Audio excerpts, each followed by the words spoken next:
आप देख रहे हैं नेट्रिक न्यूज, साहस सच कहने का। अपने विवादित बयानों से कांग्रेस को हमेशा मुश्किलों में डालने वाले मणिशंकर अय्यर ने एक और विवादित बयान देकर सियासत को गरमा दिया है। इस बार अय्यर ने अयोध्या के राम मंदिर को लेकर एक बड़ा बयान दिया है, जिसको लेकर एक नई बहस शुरू हो सकती है।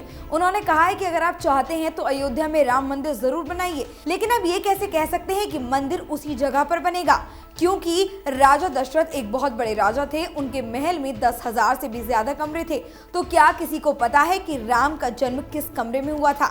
ये बताना बहुत ही मुश्किल है, इसलिए आप किस आधार पर बात कर रहे हैं कि मंदिर उसी जगह पर बनेगा?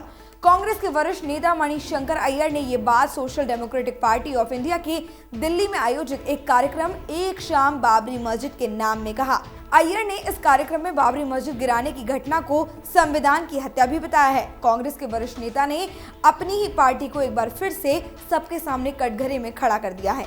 उन्होंने कहा कि जब बाबरी मस्जिद को गिराया गया उस समय केंद्र में कांग्रेस की सरकार थी। अगर सरकार चाहती तो 1992 को बाबरी मस्जिद नहीं गिरने देती। हमारे देश में क्या अल्लाह का नाम लेना गलत है? उन्होंने कहा कि महात्मा गांधी की शहादत और बाबरी मस्जिद का गिरना दोनों ही एक जैसी बात है। क्या हमारे देश में मुसलमान सुरक्षित नहीं रह सकते? दिल्ली के गालिब इंस्टीट्यूट में आयोजित इस कार्यक्रम में पूर्व केंद्रीय मंत्री शरद यादव भी मौजूद थे। आपको बता दें कि इससे पहले भी अय्यर कांग्रेस को कई बार अपने बयानों से मुश्किलों में डाल चुके हैं। साल 2014 के चुनाव में सबसे पहले अय्यर ने ही पीएम नरेंद्र मोदी के लिए चाय वाला शब्द का प्रयोग किया था, जिसके बाद बीजेपी ने इस बयान को पूरे चुनाव में खूब भुनाया था, जिसका नतीजा ये रहा कि कांग्रेस को 2014 चुनाव में हार का सामना करना पड़ा।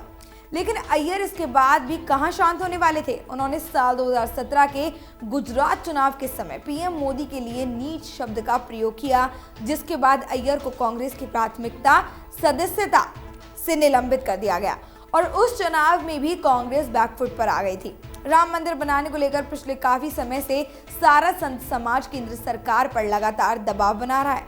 हिंदू समाज के लोग न जाने कब से राम मंदिर की राह देख रहे हैं, लेकिन मोदी सरकार इस मामले पर बात करने के लिए भी तैयार नहीं है। जहां सुप्रीम कोर्ट इस मामले में तारीख पर तारीख दे रही है, वहीं पीएम मोदी ने सबकी उम्मीदों पर पानी फेरते हुए ये कह दिया है कि उन्हें इस मामले में सुप्रीम कोर्ट के फैसले का इंतजार है और सुप्रीम कोर्ट के फैसले के बाद ही इस मामले में कोई रास्ता निकाला जाएगा। पीएम मोदी के ऐसे बयान के बाद राम जन्मभूमि न्यास के अध्यक्ष महंत नृत्य गोपाल दास ने अपनी राय सबके सामने रखते हुए कहा कि श्री राम जन्मभूमि पर भव्य मंदिर का निर्माण जल्द ही होना चाहिए। उन्होंने कहा कि लाखों करोड़ों राम भक्तों की उम्मीद आज भी मोदी सरकार से जुड़ी हुई है।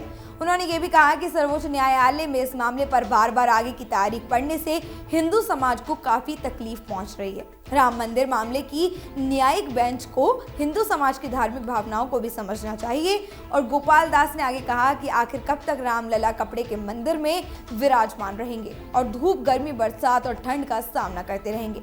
पिछले 70 सालों से अदालत की चौखट पर रामलला खुद याची बनकर खड़े हैं। अब उन्हें इंसाफ मिलना ही चाहिए।